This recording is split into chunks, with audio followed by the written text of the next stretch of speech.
Ok, c'est des amis, vous comprenez. Même si ils font semblant d'être en clash, oui, je dis bien semblant d'être en clash et tout. Ces deux-là, ils s'appellent, ils se côtoient, ils se voient en cachette et tout. Ils font plein de trucs que vous ne savez pas, vous comprenez.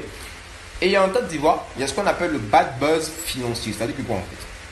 Ces deux personnes-là se mettent dans une gamme du genre, oui, les deux feront un conseil à la même date et tout. L'un annonce son premier conseil et l'autre suit la tendance. Ce qui fait que ça entraîne un buzz, beaucoup de personnes en parler et tout. Et derrière les mecs, ils font de la thune, vous comprenez. Des Bordeaux, il a encaissé plein d'argent pour faire son concert à 13 villes. Là. Il a encaissé beaucoup d'argent. Pareil, pareil pour Arafat. Donc moi, je connaissais les tenants et les aboutissants de tout ça. Voilà pourquoi je suis resté en dehors de ce pseudo-clash. Parce qu'en fait, il y a des fans qui sont tellement bêtes, qui sont bornés et tout, qui ne comprennent pas ce qui se passe et tout, et qui se mettent à insulter les parents des gens, vous comprenez. Moi, c'est un truc que je déteste en fait, vous comprenez. Bien vrai que je fais des vidéos et tout, il y a des gens qui viennent quand même laisser des messages assez révoltants et tout, mais quand on insulte mes parents, ça me vexe, ça me blesse, et je suis capable de faire du n'importe quoi en fait.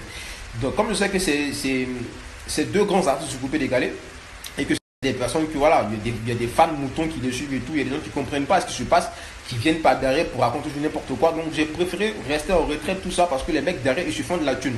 Il y a des gens qui viennent sur Facebook et tout, qui racontent de la marmaille, qui insultent les parents des gens, mais qui ne savent pas que derrière ce pseudo-clash qu'ils sont en train de faire, les mecs ils se font de la thune. Mais toi aujourd'hui tu viens, tu insultes Arafat, tu insultes Débordé et tout, mais derrière tu crèves la dalle en fait. Tu ne gagnes pas de l'argent, tu bosses pas, tu passes ton temps à insulter les gens. Pourtant les mecs que tu défends, les mecs ils se font plein de thunes derrière. Voilà pourquoi moi j'ai essayé de me taire en fait, vous comprenez. Donc, comme je vous le disais, Arafat, c'est quelqu'un qui a beaucoup d'argent, ok? Il n'a pas faim. Desbordeaux, pareil. Vous comprenez? Desbordeaux a sa grosse voiture, Arafat a sa grosse voiture. Desbordeaux a sa maison, Arafat a sa maison. Tranquille. Les deux ont un compte bancaire, voilà, blindé, tranquille, ils n'ont pas de problème avec quelqu'un, vous comprenez? Comme je le dis, en Côte d'Ivoire, le showbiz, c'est un biz qui est chaud. Deux artistes peuvent se mettre en pseudo-clash et puis créer un événement derrière. C'est ce qui est le cas d'Arafat et Desbordeaux. Derrière ce pseudo-clash organisé par les deux, ils se sont fait beaucoup de thunes.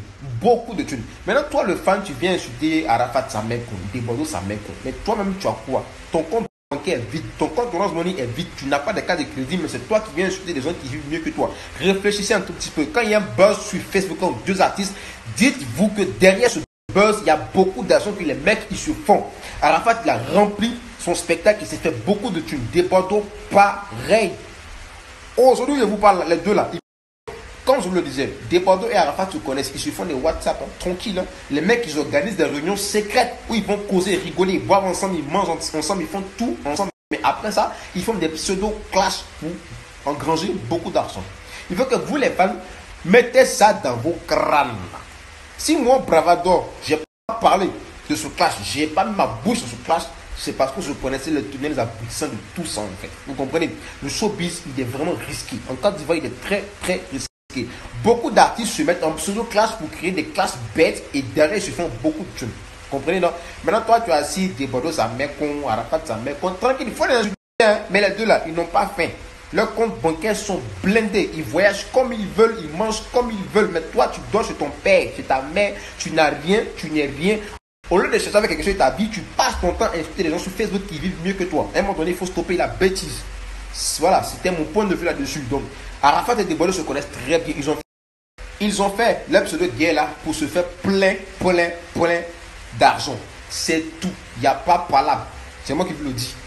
Les deux là, ils se voient très bien. Ils s'envoient des WhatsApp, ils s'échangent plein de trucs. Vous comprenez, non? Donc, arrêtez un tout petit peu d'être con.